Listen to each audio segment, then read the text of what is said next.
ಒಂದು ಯಾವುದೇ ರೂಪದಲ್ಲಿ ಒಂದು ಆರ್ಡಿನೆನ್ಸ್ ತಂದ ಅಂದ್ರೆ ಒಂದು ಏನಪ್ಪ ಅಂತಂದ್ರೆ ಈ ನಿಯಂತ್ರಣ ಮಾಡೋ ಸಲುವಾಗಿ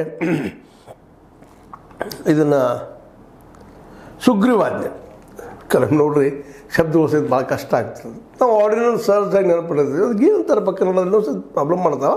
ಸುಗ್ರೀವಾಜ್ಞೆ ತರುವಂಥ ಕೆಲಸವನ್ನು ನಮ್ಮ ಸರ್ಕಾರ ಅಂದರೆ ಸಿದ್ದಣ್ಣ ಸರ್ಕಾರ ಮಾಡ್ತಾಯಿದೆ. ಭಾಳ ಒಳ್ಳೆಯ ಕೆಲಸ ಇದು, ಜಲ್ದಿ ಮಾಡಲಿ ಅದನ್ನು.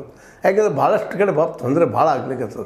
ಮತ್ತು ಇನ್ನೊಂದು ಏನು ಹೇಳಿದೆ ಜಸ್ಟ್ ನಿಮಗೆ, ಒಂದು ಕಡೆ ಸಾಲಿಲ್ಲ 3-4 ಕಡೆ ಇವರು ತುಂಬ್ತಾರೆ. ಸ್ವಲ್ಪ ಅನಿಸ್ತು ಮನೆಗೆ ಇತ್ತಂದ್ರೆ ಇವು ಕೊಟ್ಟೆ ಬಿಡ್ತಾರೆ.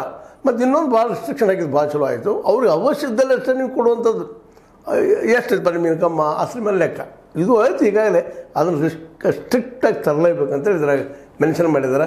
ಮತ್ತು 2 ಕಡೆ ಇದ್ದರೂ ಸಹಿತ 2 ಲಕ್ಷ ಮೇಲೆ ಸಾಲ ಕೊಡುವಾಗಿಲ್ಲ ಅನ್ನೋದು ಒಂದು ರಿಸ್ಟ್ರಿಕ್ಷನ್ ಆಗ್ತಾ ಇದ್ದಾರೆ.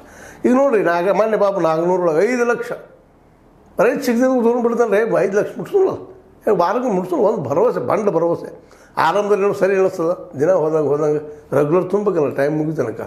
ಮತ್ತು ಇನ್ನೊಂದು ಏನಪ್ಪ ಅಂದರೆ ಈಗಾಗಲೇ ಗೊತ್ತು ನಿಮ್ಗೆ ಹೇಳಿದಂಗೆ ರೆಕಾರ್ಡ್ಗಳು ಸರಿಯಾಗಿ ಮೇಂಟೈನ್ ಮಾಡೋಂಗಿಲ್ಲ ಇವು.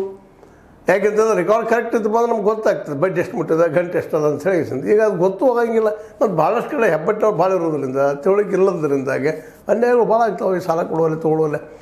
ಅದಕ್ಕೆ ಈ ಸಲ ಕರ್ನಾಟಕ ಸರ್ಕಾರ ಇದ್ದು ಒಂದು ದಿಟ್ಟವಾದ ಕ್ರಮವನ್ನು ಮಾಡ್ಯದ. ಈ ಕಾನೂನು ಮಾಡಲಿಕ್ಕೆ ಹೊರಟದ, ಅದಕ್ಕೆ ಸುಗ್ರೀವಾಜ್ಞೆ ತರಲಿಕ್ಕತ್ತದ, ಮತ್ತು ಪಾಸು ಮಾಡ್ಕೊಳ್ತದೆ. ಮಾಡಲಿ ಕೆಲವು ದಿನ ಮೈನರ್ ದೋಷಗಳು ಮತ್ತು ಚರ್ಚೆ ಮಾಡಿ ಮಾಡ್ಕೊಳಕ್ಕೆ ಬರ್ತದೆ. ಬಟ್ ಇದು ಮಾಡಬೇಕಾಗಿತ್ತು. ಯಾಕಂದರೆ ಬಡ್ಡಿ ಕೊಡೋರು ಹಾವಳಿ ರಾಜ್ಯ ತುಂಬ ಅಷ್ಟಲ್ಲ, ದೇಶ ತುಂಬೂ ಅದರ ಇದು. ಯಾಕಂದರೆ ಬ್ಯಾಂಕ್ಗಳಿಂದ ಇದಕ್ಕೆ 8-9% ಬಡ್ಡಿ ತರೋದು, ಇಲ್ಲಿ 18, 20, 30, 40% ಹೊರಗೆ ಕೊಡೋದು. ಆ ಅರ್ಧರ ದುಡ್ಡು ಸರ್ಕಾರಿ ಬ್ಯಾಂಕಲ್ಲಿ ಇರ್ತಾರೆ, ರೆಗ್ಯುಲರ್ ತುಂಬ್ಕೊಂಡು ಹೋಗೋದು. ಅಲ್ಲಿ 9 ತುಂಬೆ 8 ತುಂಬೆ ಉಳಿದು ರೊಕ್ಕ ಹೊಡ್ಕೊಂಡು ಹೋಗೋದು ಒಂದು ದೊಡ್ಡ ಏನಪ್ಪ ಜಾಲ ಆಗಿಬಿಟ್ಟಿದ್ದು ಸಾಲ ಕೊಡೋರದು. ದೊಡ್ಡ ದೊಡ್ಡ ಒಂದು ಸಂಘ ಸಂಸ್ಥೆಗಳು ಸಹ ಇದನ್ನ ಕೆಲಸ ಮಾಡ್ತಾಯಿದ್ವು. ಆ ಸಂಘ ಸಂಸ್ಥೆಗಳು ಜನರ ಕಲ್ಯಾಣ ಕೆಲಸ ಮಾಡೋದು. ಇದು ಫೈನಾನ್ಸ್ ತೆಗೆದು ಮಾಡೋದು, ಬ್ಯಾಂಕ್ಗಳಿಂದ 8-10% ತರೋದು.